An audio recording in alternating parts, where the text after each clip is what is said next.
It's not the only MACHHOLZ that's out there. This is 141P MACHHOLZ-2, number 2, yes. And this comet made its last return in 2015. It came by in 1994, fragmented. Fragments were spotted in 1999, and then its last return is 2015. Everything had dimmed, including the primary comet. The comet on stereo A, barely visible, actually passes through that filament off at the 8 o'clock position of stereo A, and it passes through the frame at an angle. It looks like there's a steep incline, and so it's hard when you don't have a second satellite that's picking this up. So we've been diligently waiting for images to come out of SOHO and SDO satellites, and we finally get some. We're tracking the damn flares. You can see the big flare, nice big round chrysanthemum, followed by off to the 3 o'clock position, a filament release. Well, that entire filament release was not captured, at least on these instruments, but the subsequent reactions were, and the fireball shooting out of 8 o'clock, that's incredibly cool looking ball of fire. It's like a ball of fire coming out of the sun, literally. And then that filament release, as it finishes its release, you can see the twisting and turning of the magnetic fields. And so you got to wonder, what's giving it that spin? And it could be two things. It could be a second magnetic field or a second wind. But we get a nice close-up of that fireball coming out of the sun. Boom, high speed, and then that spinning, turning, twisting, slower release of the filament and this preceded the fireball. But if we get a still frame, you see an anomaly that looks like a giant flying saucer. I mean, look at this right in the center of your screen. I mean, that is almost a classic flying disc, but it's not. It's just an anomaly. But when you capture a single frame, you can, things can be deceiving. So you really need to see frames in progression to really get a fix on what you're actually looking at.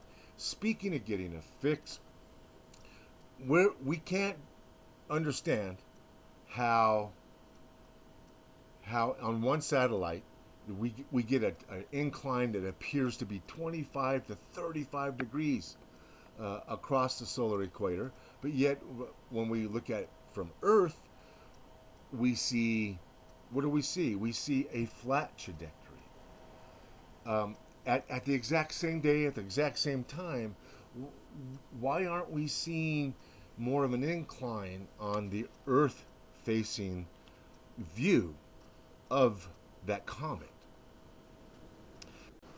So to get an orbital fix in what we're seeing is difficult. When in one satellite, it's horizontal to the equator of the sun, in the other, it's inclined. And stereo A is not that far behind Earth in its orbit. It's about 40 degrees behind Earth. So I can't account for the extreme differences. It could be that stereo A or one of the satellites or both are tilted, giving you a skewed position of what the equator and what parallel to the equator actually looks like. But that's a pretty steep tilt, if you ask me.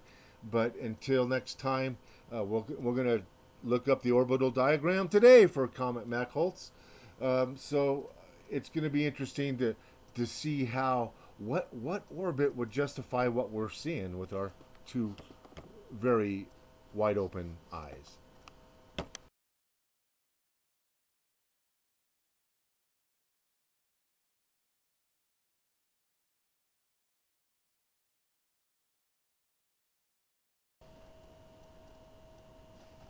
Well, here's that orbital diagram of MACHHOLZ-2. It raises more questions than it answers.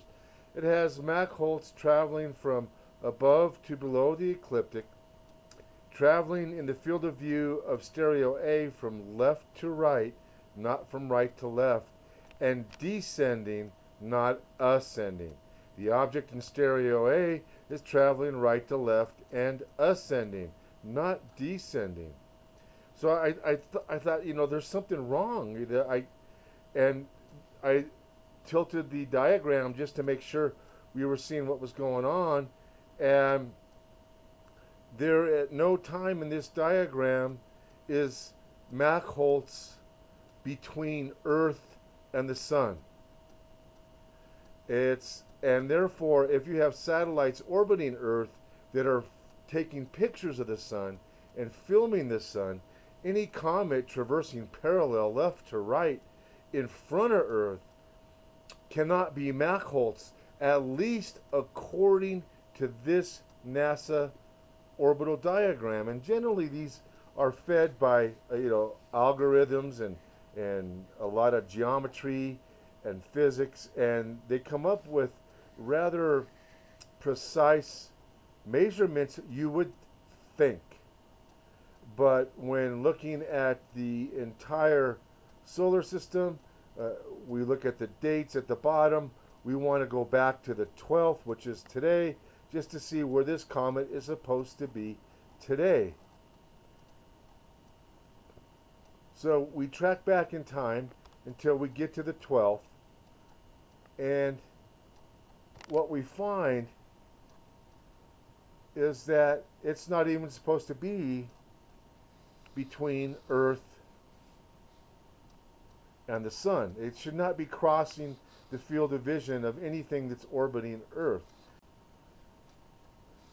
But we're seeing complete differences in what's going on in terms of what we see with our visual eyes, the satellites, and what we see on the orbital diagrams.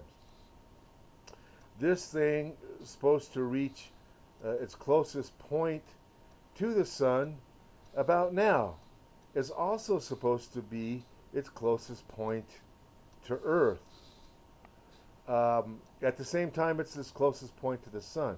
It's supposed to cross underneath Earth and outside of Earth's orbit when it passes by us.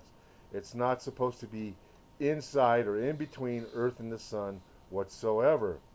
So I have no clue what object it is that we are tracking right at the moment. And this is an addendum to the video. We added this on at the end.